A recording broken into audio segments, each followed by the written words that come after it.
தலைமை, பணி, பணியாளர்கள் இவைகளை பற்றி பேசும் பொழுது ஒரு சிலர் கேட்கிறார்கள், அரசாங்கத்தில் இதெல்லாம் செய்ய முடியுமா?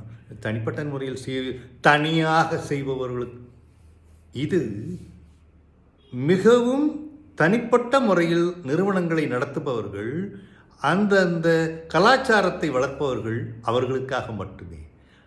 அரசாங்கத்திற்கு பொதுவான ஒரு கொள்கை இருக்கிறது. இங்கே ஒவ்வொருவரும் எப்படி நாங்கள் மேலெழுத்து செல்லலாம் என்பதற்கான வழிகளை கண்டறிந்து அதில் செல்வார்கள். உங்களிடம் இருக்கும் சிறந்த திறமையான பணியாளர்கள் பணியிலிருந்து விலக வாய்ப்பே கிடையாது. அவ்வாறு விலகினால் பிரச்சனை உங்கள் மூலமும் உங்களால் மட்டுமே என்பதை நீங்கள் புரிந்து கொள்ள வேண்டும். வளர்ச்சி யாருக்காகவும் காத்து நிற்காது. உங்கள் திறமைகளும் குறிக்கோள்களும் எப்போதும் உங்களிடம் இருக்காது. அதையும் கவனத்தில் கொள்ள வேண்டும். மகிழ்ச்சியான பணியாளர்கள், மகிழ்ச்சியான வாடிக்கையாளர்கள். மகிழ்ச்சியான பணியாளர்கள் இருந்தால் தானே மகிழ்ச்சியான வாடிக்கையாளர்கள் இருக்க முடியும். இல்லை என்றால் பொருளையார் ஆஹா என்று சொல்லுவார்கள். நச்சு கலாச்சாரம் தீமைகளையும் வியாபாரத்தையும் ஏறக்கட்டிவிடும்.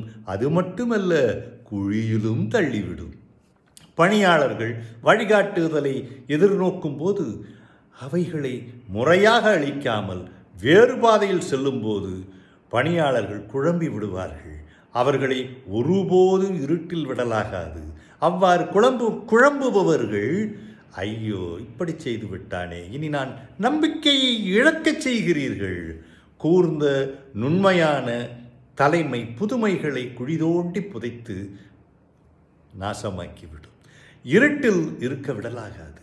கூர்ந்த நுண்மையான தலைமை எப்படி எடுத்துச் சென்று அடுத்த நிலைக்கு கொண்டு செல்லுகிறார்கள் என்பதை பொறுத்தே அந்த நிறுவனமும் நிறுவனத்தில் பணிபுரிபவர்களும் சிறப்பாக இருக்க முடியும்.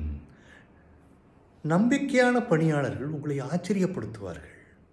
அதிக வேலை உற்பத்தி குறைவுக்கும் எரிச்சலுக்கும் ஆளாக்கும்.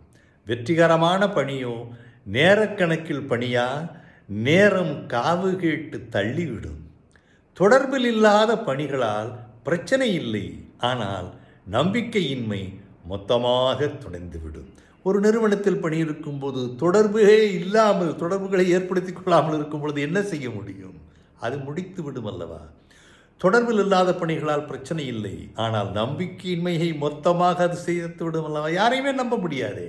சரியான முறையில் சம்பளம் கட்டாயமானது. விருப்பம் அங்கு வேலை செய்ய வாய்ப்பு இல்லை. இவ்வளவுதான் நான் இவ்வளவு கொடுக்க வேண்டும்.